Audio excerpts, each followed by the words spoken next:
बेटा क्यों पढ़? बोले पैसा कमाने के लिए बेटा तू पढ़। हमने कभी नहीं कहा कि तू समाज सेवा करने के लिए पढ़, तू देश की रक्षा करने के लिए पढ़, तू गरीबों की सेवा करने के लिए पढ़, कभी नहीं कहते। इसलिए बेटा पढ़ लिख कर तैयार हो जाता है, डॉक्टर बन जाता है, और डॉक्टर जब बनता है तो उसके चित्त में भरा हुआ है। मेरे माता कहते थे बेटा पढ़ ले पैसा कमाना है, और मुझे पैसा कमाने के लिए मैं डॉक्टर बनाऊं। तो तुम्हारा ऑपरेशन नहीं होना है तो भी लिख देगा ऑपरेशन, 36,000 का बिल बन जाएगा। बेटा पढ़ लिख करके दरोगा बन जाएगा, थानेदार बन जाएगा, एसपी बन जाएगा। उसके चित्त में भरा हुआ है मुझे पैसा कमाना है। इसलिए चाहे मार के आओ, चाहे चोरी करके आओ, चाहे मर्डर करके आओ, कर्ण बुलावे उधर भरे सोई ज्ञान सिखावे। पर माता पिता का ये धर्म नहीं है। हम अज्ञान अंधकार में पड़े हुए हैं, अंधकूप में हम पड़े, अपनी संतान को भी अंधकूप में डालते चले जाते हैं। हम कभी नहीं कहते बेटा तू भगवान का भजन करना, भगवान की भक्ति करना, समाज की सेवा करना, गरीबों की सेवा करना। माता पिता कभी नहीं सिखाते, कहते पढ़ ले पढ़ ले पढ़ ले। पैसा कमाने के लिए तो उसके चित्त में वही भर जाता है। और माता शत्रु पिता वैरी, ये न बालो न पाठिता।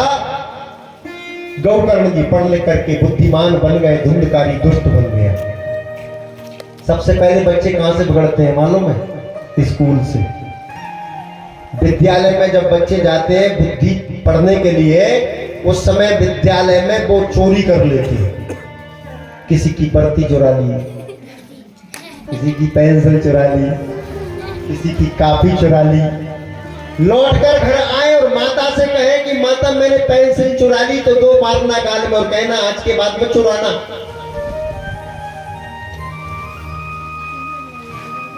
आपने एक किस्सा सुना होगा। एक डाकू था, डाकू सुल्ताना डाकू। उसको फांसी की सजा सुनाई गई, और फांसी की सजा जब किसी को दी जाती है तो उससे पूछा जाता है फांसी देने से पहले कि तेरी अंतिम इच्छा बता। तो फांसी देने की जब तारीख आई, उससे पहले से पूछा गया कि भैया तू तेरी अंतिम इच्छा बता। तो उसने कहा पिताजी तो थे नहीं, माता थी। बोले मैं अपनी माता से मिलना चाहता हूँ, अंतिम इच्छा मेरी यही है। तो उसकी माता को संदेशा भेजा कि तुम्हारे बेटे को भला तारीख में फांसी है, तुमसे मिलना चाहता है। तो माता ने कहा बेटा मुझसे मिलना चाहता है। खुशी हो गई। दुख इस बात का कि मेरे बेटे को फांसी चढ़ेगी, पर खुशी इस बात की कि अंतिम समय बेटा मुझे याद कर रहा है, इसका मतलब मुझसे बहुत प्रेम है। फांसी के तख्ते के पास ले जाकर के मां को खड़ा कर दिया गया। एक तख्ते पर खड़ा कर दिया, सुल्ताना को गले में फांसी लगा दी, सिर पर कपड़े से ढका हुआ था। मां को ले जाकर उसी तख्ते पर खड़ा कर दिया, और सुल्ताना के चेहरे से वो जो पर्दा था उसको हटाया।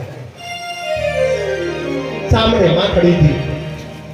मां बेटे को देखकर रो रही है, बेटा मां को देखकर रो रहा है। एक दूसरे की आंख में आंख मिलाकर के मां बेटे एक दूसरे को देख रहे, नेत्रों से आंसू टपक रहे। मां कह रही है आज मेरे बेटे को फांसी चढ़ेगी, और बेटा कह रहा है मां मैं तेरी वजह से फांसी पर चढ़ रहा हूं। सुल्ताना ने अपनी मां से कहा मां मेरे पास में आओ। मां पास में गई तो मां को दोनों हाथों से भर लिया, छाती से लगा लिया, और मां का चेहरा पास में ले जाकर के कहा मां मेरे और पास में आओ। बिल्कुल पास में मां जब पहुंच गई तो मां से कहा मां तुम अपनी जीभ को बाहर निकालो। उसकी मां ने अपनी जीभ को बाहर निकाल दिया। नेत्रों से आंसू टपकाते हुए उसकी मां ने अपनी जीभ को बाहर निकाला। तो सुल्ताना कहता है मां अपनी जीभ को और बाहर निकालो। तो मां ने अपनी जीभ को और बाहर निकाल लिया, और सुल्ताना ने ले जाकर के उस मां की जीभ को अपने मुंह में ले जाकर दांतों से उसकी जीभ को काट दिया। और सुल्ताना कहने लगे मां यही तेरी जीभ है जिसने मुझे आज फांसी पर चढ़ाने के लिए उपस्थित किया है। अगर मैं पहले दिन चोरी करके स्कूल से आया था और मैंने तुझसे कहा था मैं ये चोरी करके पेन लाया हूं, उस दिन तुम अगर मुझे डांट देती तो मां इस फांसी के तख्ते पर मैं नहीं चढ़ता। फांसी पर चढ़ाने वाली तुम हो। इसलिए कहते हैं माता शत्रु पिता बैरी, हे नवालो न पाठिता, हमने बेटे को जन्म दिया है तो हमारे बेटे को ज्ञान की शिक्षा देना हमारा काम है, किसी पड़ोसी का काम नहीं है सज्जनों। इसलिए अपनी संतान को श्रेष्ठ शिक्षा दो। दुंदुली ने अपने बेटी को कुछ नहीं सिखाया, चोरी करने लगा और चोरी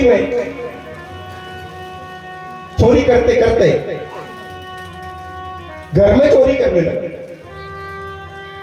घर में चोरी करने लगा, मांग कर ले जाता है, मां से मांगता है, मां भी दे देती है।